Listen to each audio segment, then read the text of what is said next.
Grosstal means Big Valley in the German language.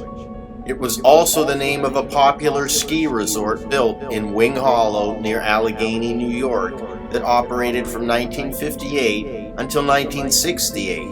Skiers flocked to Grosstal to experience its 813-foot drop, 11 runs, and difficult head wall. It was the first local ski area to make its own snow as well. To keep from blowing out the power grid, the snow machines only ran after Dresser Industries in nearby Olean shut down for the day. Grosstal was known as a family-friendly business.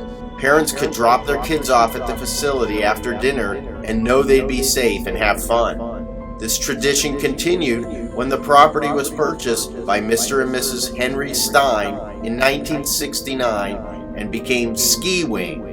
Ski Wing hosted a youth racing team, a winter carnival, and the annual Wing Cup, a dual slalom downhill race.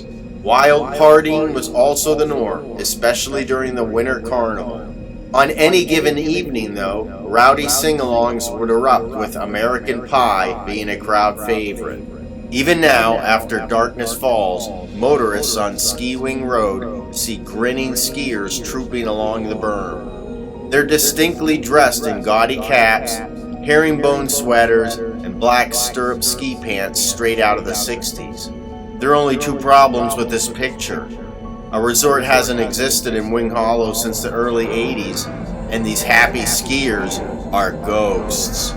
Wing Hollow is also home to two more apparitions, who were victims of a brutal murder committed on February 6, 1978.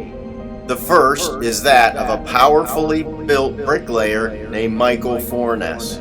Michael was only 29 years old when he was slain. Liked by everyone, he was college educated, wore black-rimmed glasses, and had a shock of unruly brown hair.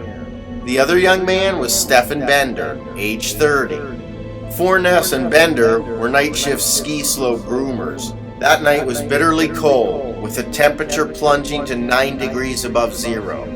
After one of their grooming machines broke down, the guys returned to the lodge to get warm and collect the necessary tools to fix the snowcat. While having lunch, they noticed that the office lights were on. They had caught some teenagers the week before who had broken into the chalet. Thinking they'd collar the same delinquents, they charged in the office door. Instead, Fornes and Bender stumbled upon a robbery in progress. Two thugs armed with guns were chiseling the safe from the reinforced concrete floor in the manager's office. Michael tackled one of the thieves and a struggle ensued. The gunman gripped a pistol in his right hand and it discharged while he was locked in battle with Fornes. The bullet passed downward at an angle through Michael's body. Then he leaped up and fled out the door with blood squirting everywhere. As he staggered toward the back of the building, his assailant fired again, barely missing him. Fornes could well have escaped, only the back door was chained shut when he arrived there.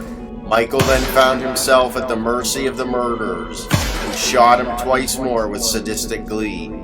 Bender was simply executed. He also was shot 3 times, once in the back of the head, execution style. A third employee, the janitor, escaped death when he overslept and didn't arrive at the murder scene until 3 a.m. A month later, the safe was recovered in the nearby Allegany River. 3 men had unloaded it from their vehicle and tossed it off the Vandalia Bridge. It was hacked open with a chop saw, and $18,000 were gone. Unfortunately, the killers vanished into thin air too, and the Fornes-Bender murder has remained a cold case for nearly 3 decades. 2 ghosts, though, continue to search the crime scene. Their images can be seen combing the grounds where the Wing Hollow Chalet once stood. The resort that began as Grosstal closed in the early 1980s. It too was victim of the double homicide that continues to chill local residents to this day. Wing Hollow is from Ghosts Revisited 2 by William P. Robertson. To order your copy, follow this link.